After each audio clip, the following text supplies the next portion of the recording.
જય માતા ખેડૂત મિત્રો, આજે તારીખ 27 માર્ચ 2025 ને આજની સવારની હવામાન અપડેટની અંદર માહિતી મેળવીએ તો 31 થી 5 એપ્રિલ દરમિયાન ગુજરાતની અંદર માવઠાનો માર જોવા મળી શકે છે। કયા કયા ભાગોની અંદર માવઠાની સંભાવના છે તેની વિગતવાર અપડેટ મેળવીશું।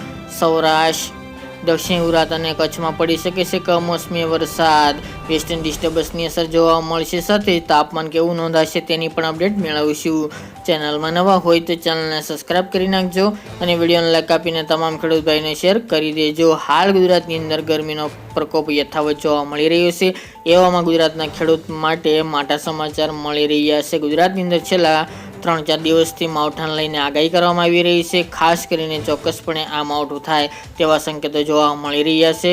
અલગ અલગ મોડલ દ્વારા ગુજરાતની અંદર માવઠાને લઈને ચિંતાના સમાચાર વ્યક્ત કરી રહ્યા છે। ગુજરાતની અંદર ચોક્કસપણે 31 માર્ચથી લઈને 4-5 એપ્રિલ દરમિયાન ગુજરાતના હવામાનમાં પલટો આવે તેવી સંભાવના દેખાઈ રહી છે।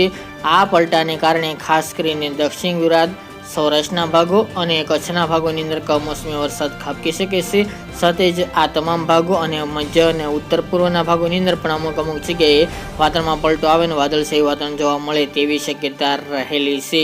ખાસ કરીને મિત્રો, ગુજરાત ઉપર એક અસ્થિરતા સર્જાશે, જેના કારણે ગુજરાતના હવામાનમાં 31 માર્ચથી પલટો આવી શકે છે, જેના કારણે દક્ષિણ ગુજરાતના તમામ જિલ્લાઓની અંદર અમુક વિસ્તારમાં, સીમિત વિસ્તારમાં છૂટાછવાયા ઝાપટા પડી શકે છે। છાંટછૂટથી લઈને અમુક જગ્યાએ હેવી ઝાપટું પણ જોવા મળે તેવી સંભાવના દેખાઈ રહી છે। કચ્છના દરિયાકાંઠાના ભાગો અને સૌરાષ્ટ્રના પણ દરિયાકાંઠાના જિલ્લાઓની અંદર, વિસ્તારોની અંદર કમોસમી વરસાદના ઝાપટા જોવા મળે તેવી શક્યતા દેખાઈ રહી છે। ખાસ કરીને આ માવઠું દરિયાકાંઠાના ભાગોની અંદર જોવા મળે એ પણ સીમિત અમુક વિસ્તારોની અંદર તેવી સંભાવના રહેલી છે। 1-2 ભાગોની અંદર ભારે ઝાપટું પણ જોવા મળશે।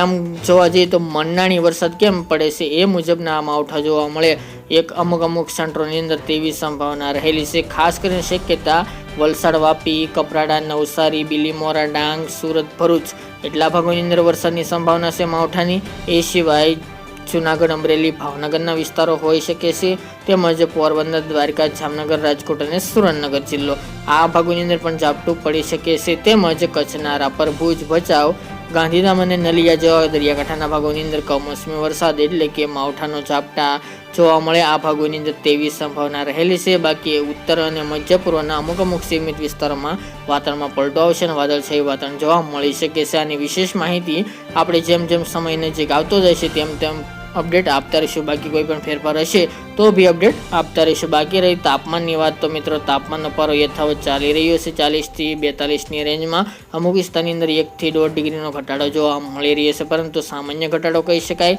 આગામી દિવસમાં તાપમાનનો પારો યથાવત 40 થી ઉપર જોવા મળે મેન સેન્ટરની અંદર તેવી સંભાવના છે। જ્યારે મિત્રો હવામાન પલટો આવશે ત્યારે સામાન્ય ઘટાડો જોવા મળી શકે છે, તડકામાંથી થોડી રાહત મળે તેવી સંભાવના દેખાઈ રહી છે। બાકીની વધુ અપડેટ આગામી દિવસ દરમિયાન દર્શાવતા રહેશું।